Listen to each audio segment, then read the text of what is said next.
Այո, եւ ընդ որում պետք է դա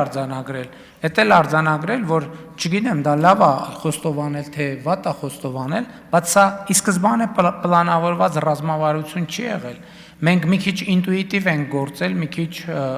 չնայած ինտուիցիան պետք չի թերագնահատել, բայց ես ուզում եմ ասել, որ սա մենք քաղաքական մեծամասնության մասին ենք խոսում, բայց ես ուզում եմ լրացնել նաև սկզբից ասացի կառավարություն, հետո ասացի քաղաքական մեծամասնություն, սա իրականում ժողովրդի մասին է։ Հակառակ դեպքում մենք 20 թվից հետո ո՞նց էինք ընտրություն հաղթում։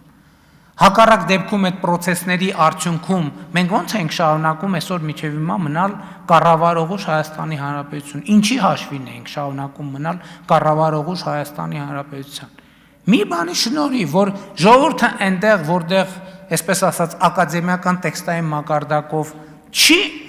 բանարել, չի մշակել ինֆորմացիան, թե ինչա տեղի ունենում, ինտուիցիայով տեսել է, որ տեղի ունեցող process-ը իր ներքին զգացողությանը, իր ներքին զարկերակին համահունչ է։ Թե չէ որ ժողովուրդը որևէ իշխանություն չուզենա, որ մնա, ո՞նց կարա այդ իշխանությունը մնա։ Բացառված բան է։ Եվ հետևաբար այո, ես ուզում եմ կառավարություն, քաղաքական մեծամասնություն կամ քաղաքական մեծամասնության եւ ժողովրդի այս համատեղ բանը, համատեղ արդյունքը արձանագրել։ Ես դրա համար եմ ասում, այս խաղաղությունը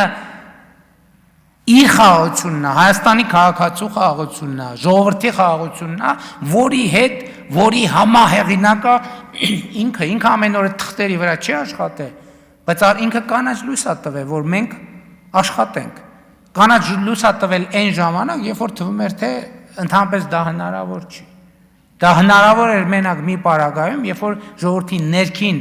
զարկերակը իրան մղելա, որ այս ճիշտ ճանապարհը, ինչքան էլ դժվար դաժանա, ճիշտ ճանապարհը պետքա գնալ այդ ճանապարհով։ Եվ այսօր արդեն մենք կարող ենք ասել, որ այդ ճանապարհի իրավացիությունը ապացուցված է։ Նախորդող շրջանում իմիջայլոց ասեմ, ցանկացած հարցի լուծման, ցանկացած առաջարկ, ցանկացած տեղաշարժ, ընդամենը իմ նշած թոկը ավելի էր ձգելու Հայաստանի վզին։ Ու այդ լուծումն էլ չէր լինելու Ղարաբաղի հարցի լուծման մասին, դա լինելու էր Հայաստանի հարցի լուծման մասին։ Որովհետև Էլիաս ամբիոնից տասնյակ անգամ ասել եմ, Ղարաբաղի հարցը 96 թվին լուծված ավարտված է եղել, պարզապես դրա մասին մեզ ոչ մեկ չի ասել։